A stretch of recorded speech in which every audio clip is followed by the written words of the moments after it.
Don't wait. Learn. It is one of the easiest ways for you to grow wealth, but it's not without risk. So you do need to get with someone who, if it's not me, find a really good broker that you can trust. And more importantly, even than just the broker, you need to start building your team, your accountant who knows about real estate, your estate trust person who knows about real estate, your tax advisor, etc. You want to build your relationships. That you're all about relationships. You want to have your team. We say that investment in commercial real estate is a team contact sport. What it is, Brad Lee back again with another episode of Dropping Bombs. Today in the studio, folks, I got a real treat for you. Jana Truman is in the house. Hey, Brad, how are you? Man, if I was any better, I'd be donuts. Be donuts? What do you mean by donuts? You like donuts? I actually don't eat donuts. Do you like them? I do like them. Everybody does. Everybody loves So if donuts. I was any better, I'd be donuts. There you go. Because donuts are the only thing better than me. Jana is the managing director and investment advisor with SVN, Accel Commercial Real Estate. The Accel Group of businesses, Jana partners with investors, business owners, and entrepreneurs to grow their personal and professional wealth through advice on acquisition, disposition, and long-term strategies of commercial real estate and businesses. Correct. That's a mouthful. So I help people buy, sell, and lease commercial real estate, and I help people buy and sell businesses. And we're getting ready to start a division that is to help people to achieve generational wealth by. You can touch it. You can move it up and okay, down, very move cool. it all around. All right.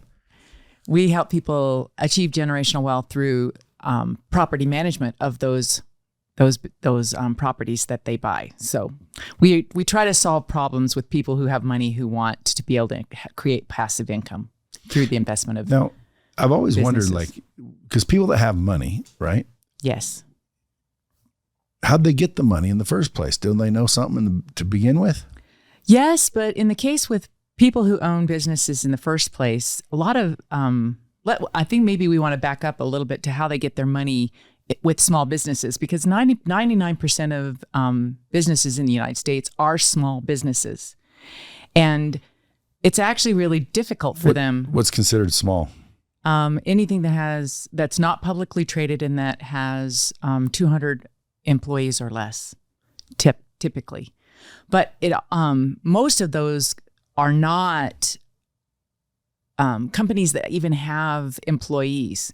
So, but they grow wealth because they have a specialized skill or they do something, and they gain money enough to be able to invest. And the question is, how do you make it so that you can make money when you're sleeping instead of having to only make money when you're performing? So do you think commercial real estate right now is taking a little hit since COVID? 100% in certain segments. Others have benefited from COVID. Not actually. Nashville. Nashville, not so much. I was looking for property with Jana out in Nashville. There's like very little to lease in the first place. Certainly not like anything here in Vegas.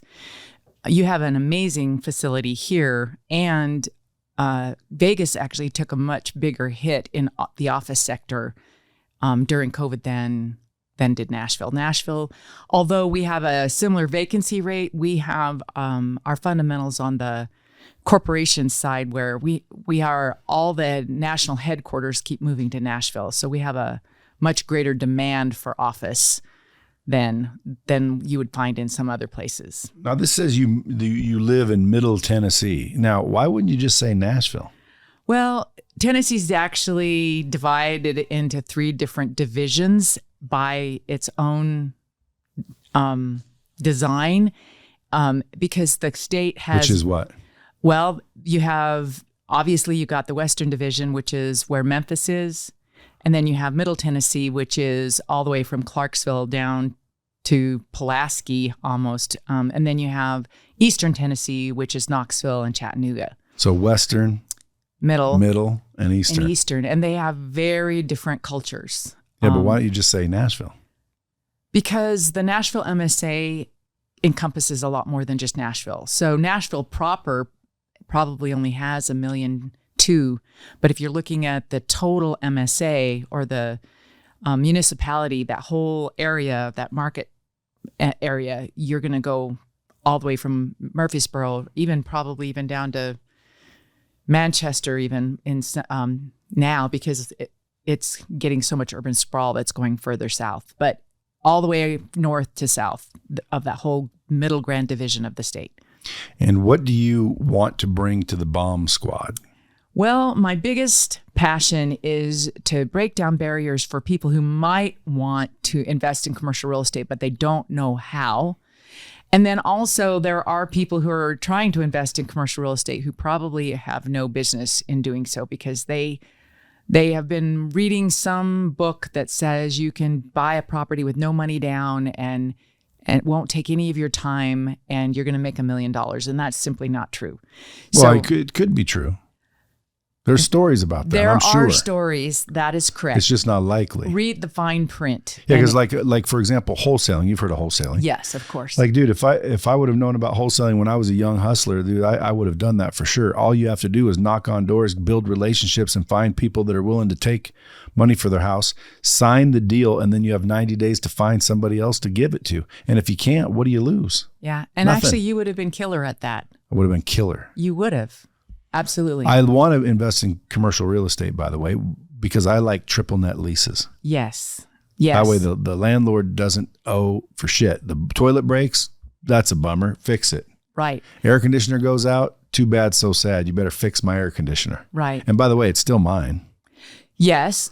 The challenge, especially post-COVID, with any kind of triple net lease, we call them single tenant triple net lease, essentially. Those are mailbox money, which everybody wants to make.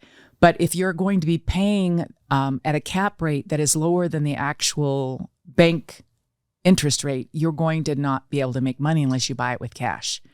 So if you're looking at the return, in real estate, everything has a risk-reward balance, and it also takes into consideration how much time are you going to actually put into the investment.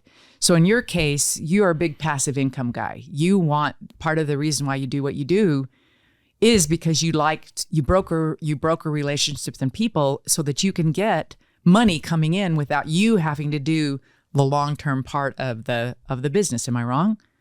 Correct. So in real estate, as an advisor, that's what we do. We try to figure out where you're at in that continuum.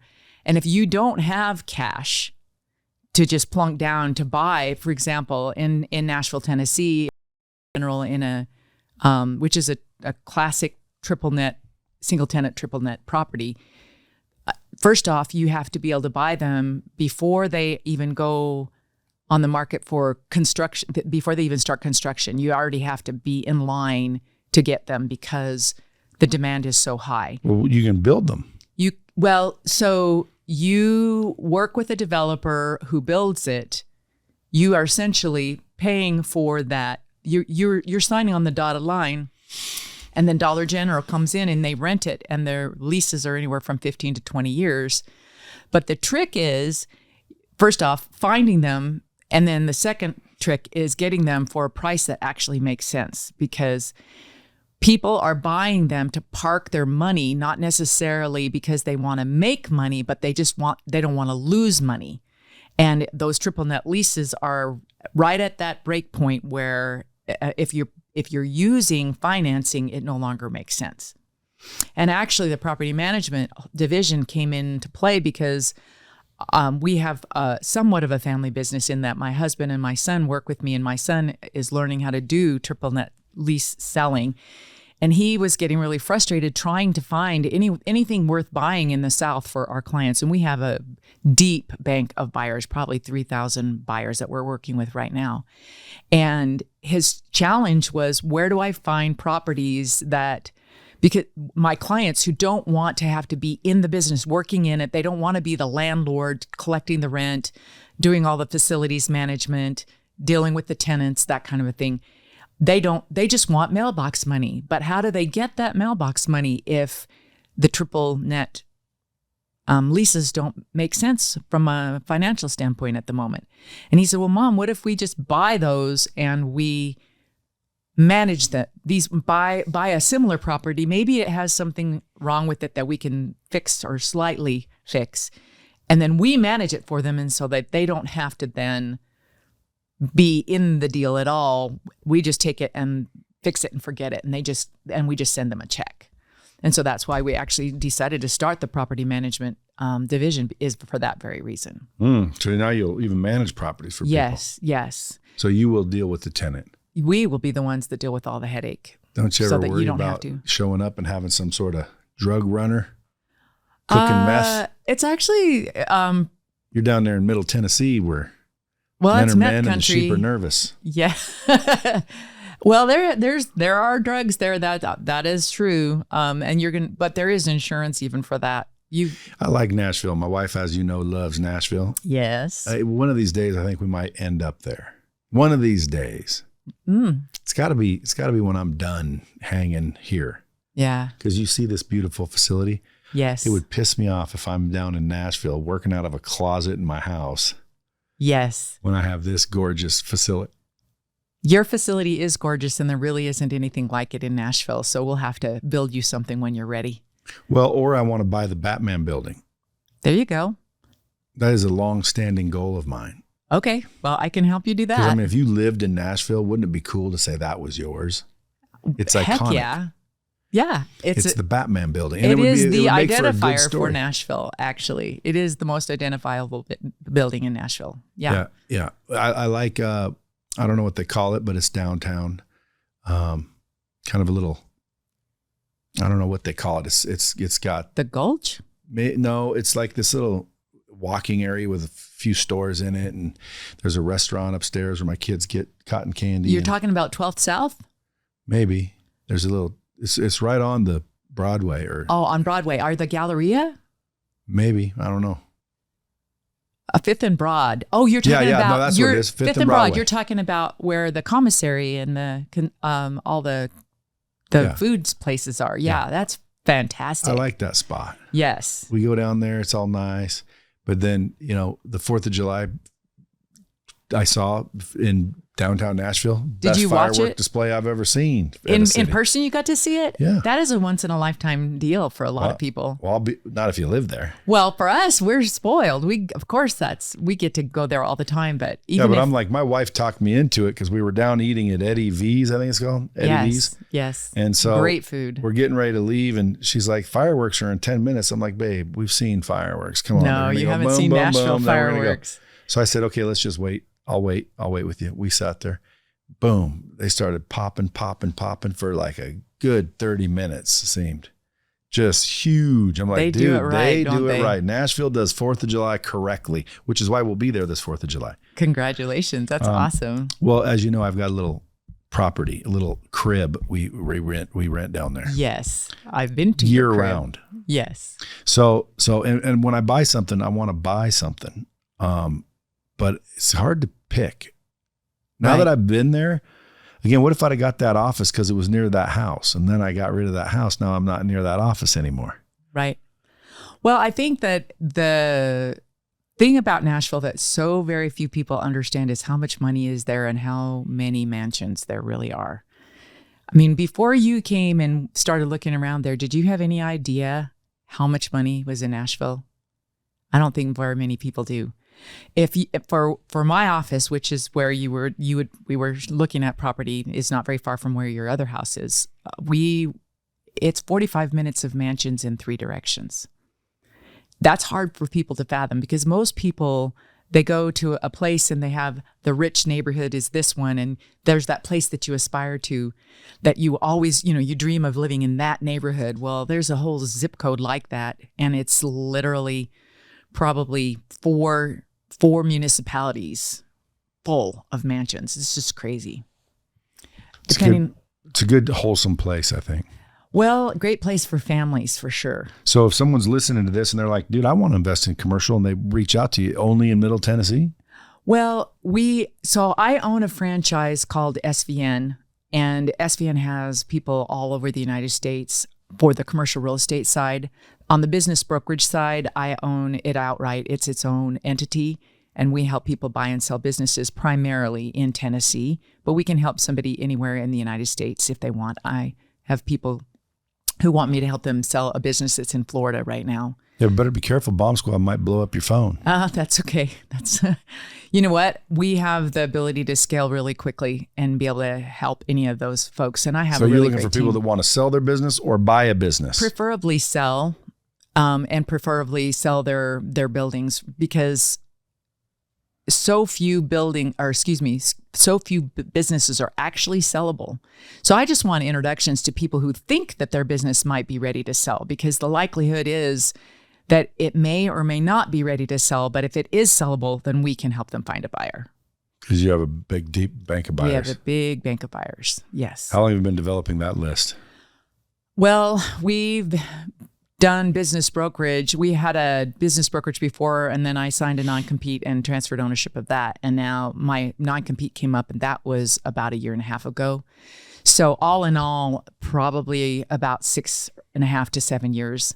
On the commercial real estate side, I started as a commercial real estate appraiser and helped people do valuations. I was a professional person for that, and then switched over to the dark side. If you talk to my appraiser friends, they'll say that, the brokers and appraisers usually have a friendly rivalry, because the brokers say that the appraisers are the deal killers, and the appraisers think that the brokers are all just in it for the money, which frankly is not wrong. But I have a background in valuation, and that has helped me on both the business brokerage side as well as on the property. So let's talk about, how do you value a business? Sure. Well, it depends on the kind of business. And let's take mine, for example. For yours. Well, yours is one of the better cash flowing type businesses that you can actually own, because of the fact that you own multiple streams of income through your business. Because with Lightspeed VT, not only do you have your own proprietary training, you also have that recurring residual income that so many people want, because of the fact that you have the people who are you're hosting on Lightspeed. But I would say that it would take somebody even longer to figure that out, because you have subsidiaries that are all affiliated with your brand. So but that's not Lightspeed. Lightspeed's a standalone company. It's completely and separately standalone, correct? Well, then you would have to look at what kind of recurring income that you have and determine what on an annual basis what that would be, and then figure out a multiple that you would apply to that. But how do you figure out that multiple? You would look at other businesses that have sold that are of similar type. So it's kind of like real estate, where you look at the MLS, I think it's called, and then you see what other things have sold for in your neighborhood that look kind of like yours. You do, and you could, there are things that could be black swans. A black swan is something that is just selling. It's super sexy. So think of the Batman building or the Pinnacle building as a black swan. Somebody might be willing, because it is unique and sexy, be willing to pay 10 times what normally would be considered to be the market value. And I think in your particular case, it could be argued that your business might have a little bit of a black swan effect, because of the names of the people that are on your roster, if you will. In my stable. In your stable. That's right. And on top of that, not only do you have those big names, but you were one of the very first in. Not one of, the. Well, that's what I'm saying, that you are that guy. You are the one that basically started that online curriculum and learning, especially on the interactive realm. Yeah, but even any realm. Any realm. Okay. Yeah, like when I started, now maybe NASA or somebody, I don't know, because I didn't study everybody. But when I started, there were no platforms. You could just go license. I knew of nobody that was training online. This was when the internet just started. And I said, I need to put training online. So I started doing it, and I looked everywhere for a platform like mine to just use, because I just wanted to use it. I didn't want to build it, and there was nothing. So I had to build it. And then I would show people for 8 years, and everyone said it wouldn't work, and we were ahead of our time, and it's just not going to, no one's going to want to do this. Like, nobody did it for like a long time after I did it, after I was doing it. And now it seems like everybody and their dog's doing it, and it's the industry is exploding. Everybody needs a course. And people always say that everyone has a course now. First of all, everyone doesn't have a course. Number two, everyone should have a course. In my book, you should have a course on this. I know you do events and bring people in, but at those events, are you selling them interactive training courses? Well, we will. And actually, if you recall, I came 2 years ago with the intent of learning how to do things on light speed, specifically so that I could reverse engineer and create the content that I could then turn around and use to create a course. And so we are now only a couple of months away where I will have enough content that I'm going to turn around and hire you to help me. Yeah, it's easy. We'll help you. Yeah. But everyone should do it, because if you can teach somebody with all your experience exactly how to, go buy, sell, successfully invest and or operate in that field, well, then someone's sitting out there flipping hamburgers or, mowing lawns or, in other words, they're just in a shitty job waiting for someone to teach them how to go make real money somewhere. Right. Which is why I always tell people, I can show people how to make between $300,000 and $500,000 a year, but you got to sell something. Right. Which coincidentally, I have sales training and a whole sales and world that you can get involved in. People are like, oh, there's the catch. Bitch, it ain't no catch. You know what I'm saying? That's true. It isn't a catch, folks. You have to learn to sell successfully. So that just happens to be. But the truth is, if you're going to want to make money, you're going to need to freaking learn to sell. And then, quite frankly, once you start making money, you better learn to invest. Sure. And that's what you teach. Exactly. See, if you had a course, I might take it. Why? Because I am interested in commercial. I don't know what I'm interested in other than I like the idea of that, that pays me X amount of dollars because I put X amount of dollars in. Now, because it's high, maybe it doesn't work as well anymore, but I could pay cash for a small building. I don't need the Batman building. Sure. Well, let's talk about if you had $100,000, what you could buy today and what that might look like. $100,000, you can't buy nothing. No. Well, I'm talking about those that are aspirational. If you got the guy who has a W-2 job, who is in corporate America today, and he might have $100,000. So I'm not talking about Brad. We're gonna build up to Brad. So we have $100,000. What could that buy you today? Well, obviously not a whole lot. Nothing in Nashville, unless you're looking at maybe half an acre of land out in, Rutherford County or someplace. And even that, I don't even know. But the what about a lodge in Christiana? No, that would not. $100,000 would not buy you a lodge in Christiana. Hell no. So you have the $100,000. You can do a couple of different things. There are syndications, which is a source of a type of crowdfunding where you pull your money together with a group of other investors, and you can do that but you have to have certain criteria in order for you to be able to do that. You could also go in with partners. So it's not a syndication, but you could be a minority or a silent partner on a deal where somebody else in it, but it's a true partnership where you would be included on that, and you would potentially have to come up with money if there was a call for cash or something like that. Or you could do what's called a real estate investment trust, which is where it's actually a REIT. A REIT, where you put your money in to a fund that fund purchases real estate. So you're participating like what Cardone's doing. He does do funds, but he also does a lot of syndications. In fact, the gentleman who helped start Cardone Capital for Grant Cardone hangs his license with me. He spoke at the event where you spoke at Benjamin Inman. So, and he is one of the people who works and has his license under me. That's nice. Yeah. So you have all those different ways that you can make money with just the 100,000. So then let's say now $1 million, what would you buy? Well, it's going to not much still. No, but you can buy more. The question is where and what type. And again, it comes back to how hands-on do you want to be? None. then doing a syndication is probably the best way for you to be able to do that. So I would suggest that we are going to be. But then you're just investing with people. And how is that different than anything else, though? Well, you're not in real estate if you're just investing in it. Well, you are in real estate. Not really.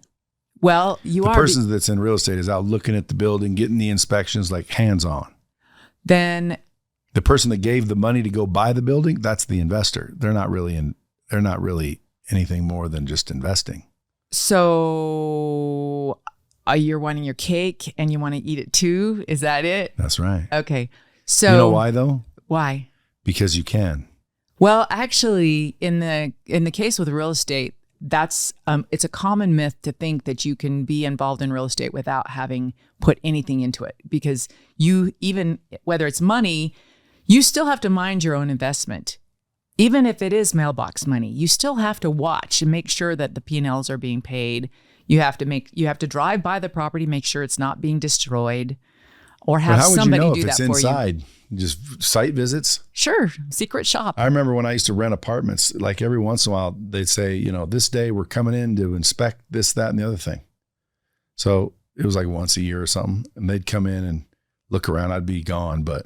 Sure. Is that what they're doing? Is they're making sure their shit isn't getting destroyed? That's exactly right. They are. And they or someone they're paying to do that. And that's part of what we're going to be doing, is to be the person that gets paid to go in and do that. Is multifamily considered commercial? It is. I thought 5 units or more. It's a residential type of property, but it's a commercial property. Yeah. See, I didn't know that. Investment. I thought commercial was all like office buildings and strip malls. And Right. Well, so we primarily deal with. So I have somebody who's a specialist in my office that does hospitality, which is hotels and leisure, somebody who does office, somebody who does multifamily. My husband, Brian, who you've met, he primarily does multifamily. And what could $1 million buy in Tennessee right now? For multifamily? Probably about 5 to 6 units in just in around Nashville. But Shitty parts. Yeah, but if you go further out, for example, like Tullahoma or Clarksville, then $1 million can probably buy you more than that, but it's not. But not a whole lot more. No. And then what would my return be? Again, it depends on whether or not you're buying Class A, Class B, or Class C. Well, with $1 million, you're not buying Class A. No. Well, you could buy a 4-unit Class A for $1 million, and you probably would be, for example, short-term rentals right now. If you bought a 4 or 4-unit short-term rental, you could get a pretty hefty return. Depending because of on what, like an Airbnb model? Yes, that's what I'm talking about. But it depends on where and how much work you have to do to get it in. So just because you put the first $1 million in, is it ready to rent? Is it just in pristine condition, or do you have to go in and do something? Paint and shit like that? Yeah, we call it value add. You have to add something to it and multifamily is a great one to be able to do that too, where you might buy some sort of an apartment building. Let's just use an example of a 20-unit Class C apartment, which is where working class people live, and it doesn't have a dog park. It has a pool, but the pool's decrepit. You look at the wall, and there's all these wires that were the where the cable was all in. It just looks like this big rat's nest, and there's just garbage everywhere, and you can tell that people do not have pride of ownership at all. That could be an opportunity, and in fact, we have buyers who look for that kind of thing, because then they go in, they start from the outside in, they clean everything up. They paint it, they install a dog park, they install laundry facilities, they fill in the pool, and then they create some sort of a playground.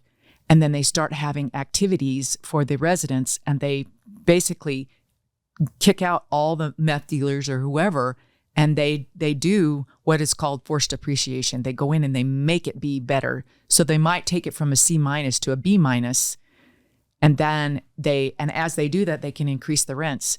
So they might buy it for $1 million, but by doing so, then and then they come in and they invest $500,000 to make it be better, and then they can sell it for $2.5 million or whatever. But more importantly, while they're getting it, they bought it and the rents were $750 a month. But by the time they are getting into year 2 or year 3, their rents are going to be in the 1500s, and they've just almost doubled their money just in their cash flow by doing that. So that's a really great play to be able to do that. And people that you know are doing that. Yeah, I know a lot of people doing it. That's why I want to hurry up and figure out how to do it. Okay. Well, I can help you with that. Well, I don't want to hurry up because I don't like to hurry up and do anything. Well, I like every time I get ready to write a check, because I keep my bank accounts kind of low, believe it or not. Sure. And it's like when I write a check, it's like, then it goes to like here, and it's like, oh shit, now I got to like, not stress, but like I got to, pump it up a little bit because my bank accounts are empty. Sure. And then they start to fill up a little bit, and I get all a little comfy, and I go, okay. And I feel better when they're full for some reason. Well, so every time I get rid of it, it's like now I'm back in that stress mode. That's part of the advisement, though, because we have to determine what is that comfortable level for you. Where do you need to be so that you can feel comfortable but have that money that's left over? And depending on like which $20 I could care less about. Okay. Well, it depends on which guru you follow, because if you're a follower of Grant Cardone, he says people who have a lot of money in the bank, or Robert Kiyosaki, who you also host on, is in your stable. Their method is to use leverage or use debt. I'm in that camp. Right? So the question then becomes, how much leverage is too much, and where is that level for you? And I don't think any. Like if you said, Brad, sign here and you can have the Batman building, I'd leverage it all. Okay. I can help you with that. But usually they would say, okay, in order to get this, we're going to need 20% down minimum. Well, and they're on $1 billion building, that's got to be $1 billion building. Well, probably around 660 million, but yeah. Okay, close. so if it's a 600 million, they say we want 120 million down. Well, now I got to go get Grant and a few buddies to come together to come up with the 120, because I don't have 120 grand or 120 million. Well, and when you're playing in that sandbox, you have to show proof of funds that you can actually do it. So it's. What's funny is one time I was looking at some houses, and they said here in Vegas. And they said, we need proof of funds. I said, what do you mean? They said, well, you have to send us bank accounts to show us that you can buy that house. And I'm like, well, that doesn't make any sense. Cause if I'm looking at an $8 million house, I have to have $8 million in the bank. What am I borrowing it for then? So anyway, I went through that whole rigmarole with him, and I was kind of in a bad mood when he called, and I said, dude, just tell him to fucking Google me. And I was totally joking, but I hung up. I know the guy. So, right. So I wouldn't just do it to a regular realtor that doesn't know me, but I was joking, and I was in a bad mood, and I had to go. So I said, bro, I'm not coming up with any stupid ass letters. I said, tell them just to Google me. If they don't want me to look at the house, then I won't. And he goes, dude, that's not going to work. And I said, dude, just tell him to Google me. And dude, I'll be damned if he didn't call me back like 20 minutes later. And he goes, dude, I've never seen that work in my entire life. Oh my God, dude. Like they Googled you and they said, okay, show them the house. So it's like, you don't need proof of income, but with a 600 million, I'm sure that you do. I promise that on that. Tell them to Google me. Yeah, no, that won't work for you, even for you, It would Brad. for Donald Trump. Actually, with what's going on with him right now, he might have to show proof of funds. But I mean, like Elon Musk wouldn't have to. Now, I don't know that Elon Musk would have to. Anybody that's publicly known to be worth hundreds of billions of dollars does not have to show proof of income. Well, but a lot of them are like you in that they don't have liquidity. So they may have a high net worth. Yeah, but still you can leverage against it. Like in other words, right now I could probably buy a $20 million house, but I'd have to leverage everything I own to get the loan against it, right? So to have someone to come up with that $20 liquid million to put down, or a building or whatever. Right. But I would have to leverage Lightspeed. I'd have to leverage things. Right. Now, banks don't really want that. Like I can't go to a bank and say, hey, I'll give you, 25% equity in Lightspeed for a $20 million loan. They're not interested in that. Well, not a traditional bank, but there are venture capitalists and non-traditional banks. Not all are that way. Some of them are. That we have a guy right now that is one of our number one investors. He actually owns hard money lending, and he's not one of those loan shark types. It's a legitimate bank that he will do that kind of thing. Oh. Now, I don't know if he'd go to 660 million, but there are, if you are looking for those, there is a common myth that you have to use a traditional bank to buy real estate. So a couple of different ways that are non-traditional. You can use insurance products. For example, people do it out of their whole life products. People will use their IRAs or their 401ks, where they're called self-directed IRAs, and you can use that to purchase real estate and basically the money that comes from those purchases then goes back into your IRA and builds up your nest egg. So you can use that instead of having a stock market broker tell you what funds to put in. You can buy real estate and actually figure out what you want it to go in. All of these have little gotchas that you have to just be careful, but that's what you need the advisor for, is to be able to help walk you through where the landmines are. Another way to be able to do that using is owner financing. There are still people who are willing to owner subject to. They're willing to. You can especially assume now. You can assume somebody's loan, and in fact, in multifamily right now, the properties. And this is pretty logical when you think about it. The properties that are going to be commanding the highest prices in spite of the interest rates are those that are allowing for someone to assume a loan that's in the 3s. I would assume a loan in the 3s right now. Right. So, and there are those that are coming up because whoever's selling them, they have a trigger event in their life that they want to sell their property, and they're going to be able to, and somebody else can come in and take over that loan. Obviously, they're going to have a second loan for the difference, but that is a really great you strategy. pay the difference in cash. Well, you can pay the difference in cash, or you can basically bifurcate and have the second loan be in a second position, but the banks will look at the effective rate of both of the loans. So they'll look at the global rate. Where did you learn all this?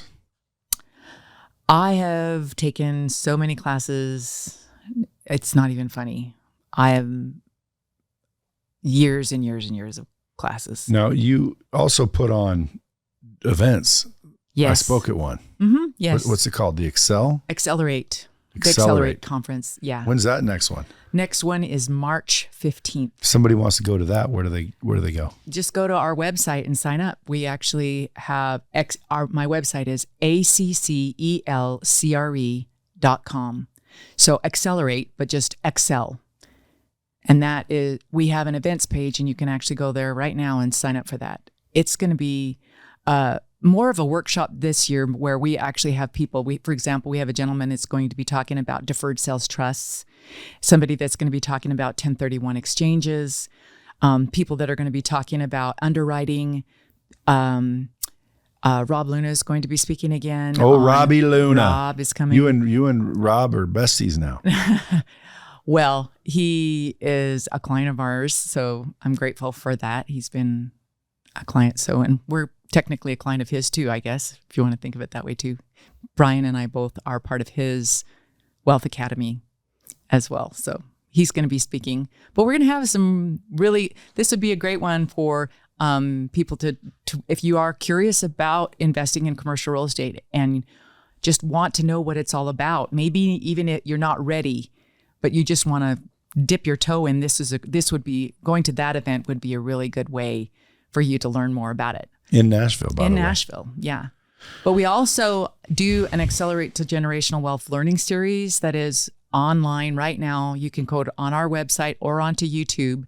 And we have people who are doing it, who are actually investing in commercial real estate in all different walks of life and stages of life, whether they're a young investor that's just using their parents' home equity line of credit to get started and goes from 0 to 200 units, and now they're at the ripe old age of 26. They already own 200 units of multifamily, or people who were pilots for their entire career and then at the very, very end of their career decided to get involved in commercial real estate. Now they own, 400 or 500 units.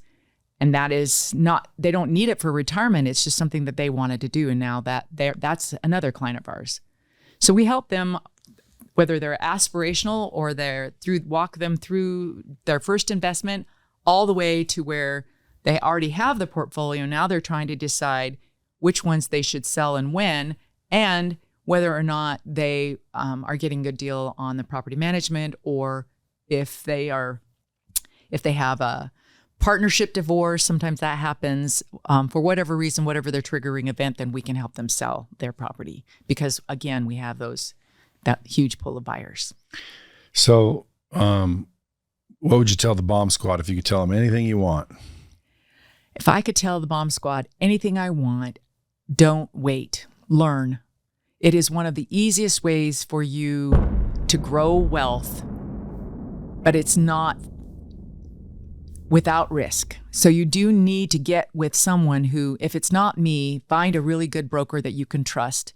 And more importantly, even than just the broker, you need to start building your team, your accountant who knows about real estate, your estate trust person who knows about real estate, your tax advisor, et cetera. You want to build your relationships. That you're all about relationships.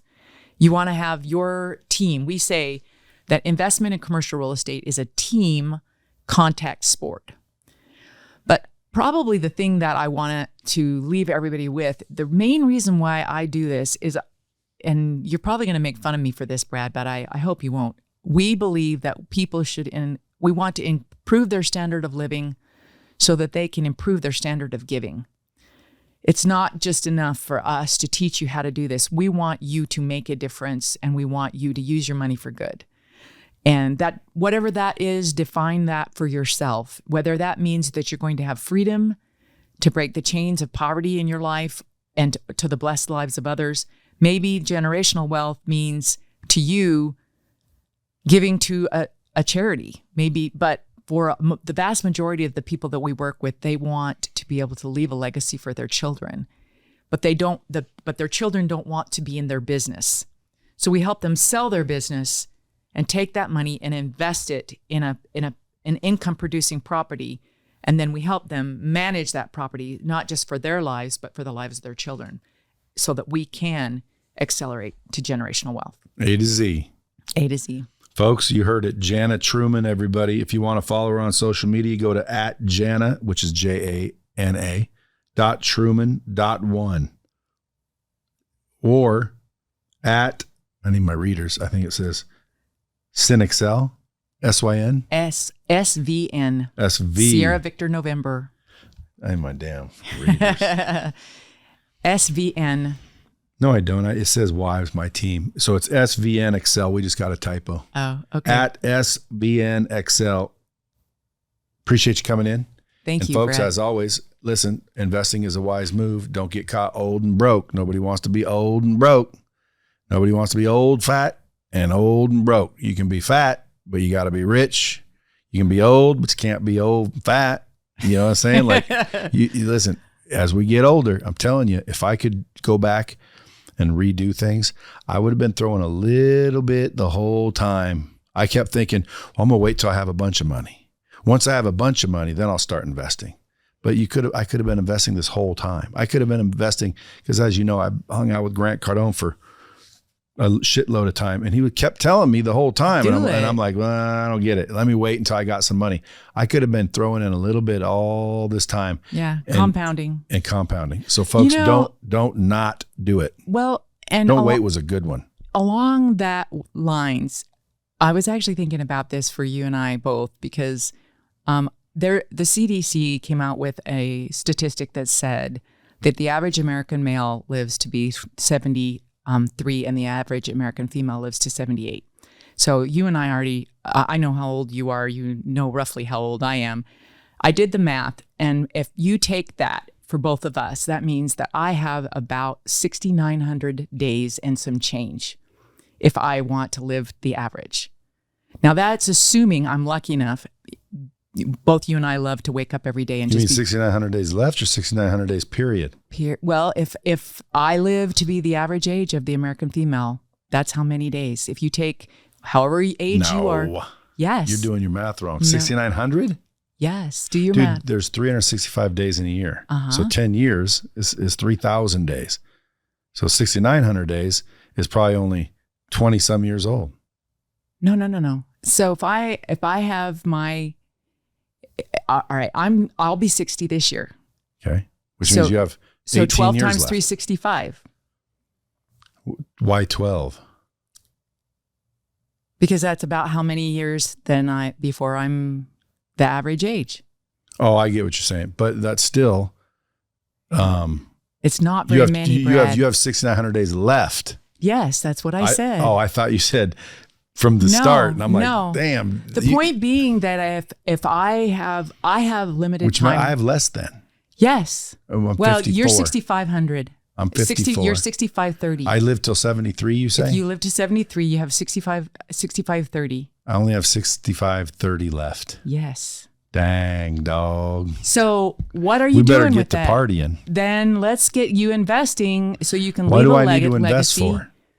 Well, our party, I guess, if you want. But no, when I leave the party permanently, everybody else can freaking figure it out. Okay. No, I'm joking. I want to leave a legacy. I know you love your family, and I know you want to take care of them. So yeah, but they're taken care of, fortunately, already through insurance and what I have now. So I just want to do more of it. Okay. And you touched on it. I actually want to give. I want to help abused children. Right. I want to create some sort of endowment that like continually helps abused children, trafficked children, anything that has to do with children. Yeah. Like I feel bad for the little fellers, the ones that are helpless. I ain't talking about, the little 17-year-old that, can't stop smoking weed and has got kicked out and, having a hard time, this guy. No, he's being a dick and he's got some issues. No, but if you're 9 and you're being abused, then something needs to be done. Young ones that can't defend themselves, that have nowhere to turn. Yeah. That sucks. So for me, it's not enough just to make money or teach people how to make money. It's do something to be worthwhile with it. Yeah, I like that. So be the change that you want to see. So for me, that is really where my passion lies. Make money matter. Make money. When you make money, make it matter. To me, I think you really need to decide what it is that you want to do. There is a thing called social entrepreneurship now where you can create a business that actually benefits society and make money while you're doing it. And in a way, I think your Lightspeed VT is that to some extent because you're providing opportunities for education for people that they would not otherwise have. And that is a big deal. Right?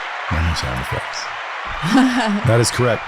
Folks, we're out of time. Jana Truman, thank you for coming in. You're sure Folks, welcome. go follow Jana. Until next time, keep it real. So guys, I could sit here all day and continue about this kind of conversation, and the reason why is because I've done it a million times. I see everyone do it a million times. I've talked to people before and that was their problem.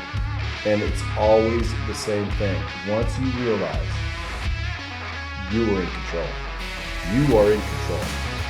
But once you're in control, the next step is to take responsibility.